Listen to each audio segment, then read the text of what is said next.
The Shetti Nam Baby Lala is the one that we're going to go to now, which means in Punjabi, have a baby straight away.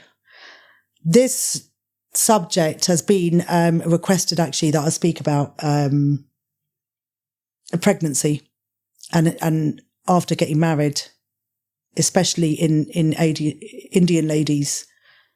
And I think all Asian women have this culture that you get married, you fall pregnant straight away, and you have a child immediate effect, and you just keep going, and that's the end of that. Now, the old ladies, that is what their life was.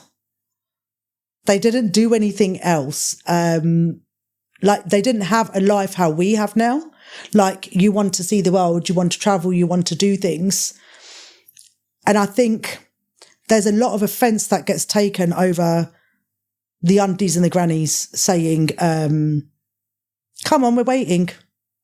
We're waiting for you to have a baby. Or, why haven't you had a baby yet? Or you've been married for so long and you should have had a baby now. You've been together this long and you should have had a baby by now. And a lot of the time,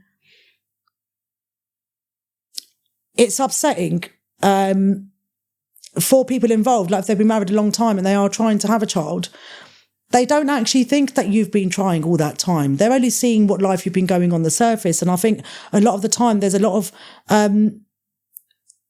problems that they didn't have. So when you compare life now to what it was like then, all the hormonal imbalances and everything else that comes with it, and you could have like cysts on your ovaries, a problem with menstrual cycles.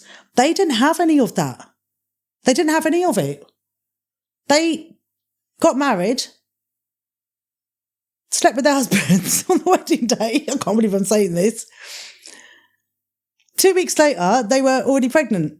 That is like your parents and your grandparents were born straight after their wedding day. There was no gaps. They didn't have, like, we're waiting 2-3 years, or I'm going to get to this stage in my career. It didn't exist. So that was also about how their body's functioning, right? It was proof. It was from back then in that day. That's how they knew everything was functioning properly. So if you didn't fall pregnant straight away, you know, it was, she's a barren. And that's what it was like in villages, in old rural culture, you know, from all different backgrounds. And that's why, to avoid that stigma, was the need to have a child with immediate effect as well. And back then, like I said, that I think I've said this before, that the only contraception and stuff that they knew was that they would just sleep in a separate room to their husband. There wasn't any contraception. That was it for them, for that generation. They just slept in another room. They just weren't together, you know. So they don't actually understand that all of these things exist, and they call it NOx, which means there's a problem, like with your hormones and things like that, and your just the whole system. So it's a bit, they don't understand, they haven't had these problems, and they don't get it. But I think there's been so many problems that have come up from it that I've had girls crying to me as well over this stuff. And I've really taken offence. And I said, but your husband's gran doesn't know that you're having problems with your periods. They don't know that you've had cysts on your ovaries that you've had to have removed and put your whole body in balance, in sync, or you've had like the weight issues and things like that. They don't know. There's so much that comes with this. Everyone's got different needs. I mean, some people have had kids very late because they've had to correct all these medical problems and have been unable to. And they deal with things completely differently. It's not anything that they personally mean. I've not experienced that. I've never seen an old granny say it because she's trying to say to a new daughter-in-law that you're inadequate. And I think it's taken very much personally, as in she's inadequate to have a child. But they just don't know that all of these problems exist. Think about if you spoke to like your own grandma and she just doesn't know any of these things, she's never heard of it, she's never seen of it. It's the same from the in-laws. They have the same take because they're all the same generation, right? Their judgment and their opinion on of it is that you got married and you had children straight away, and it's just something that they say. But I don't actually think they mean any harm by it. It's it was normal for them. It's just not normal for us. So again, how many times have generations moved on, but their thought process is still there? So, I mean, I've gone through multiple miscarriages and an ectopic pregnancy myself around the 3 children that I've had. I've had 3 children.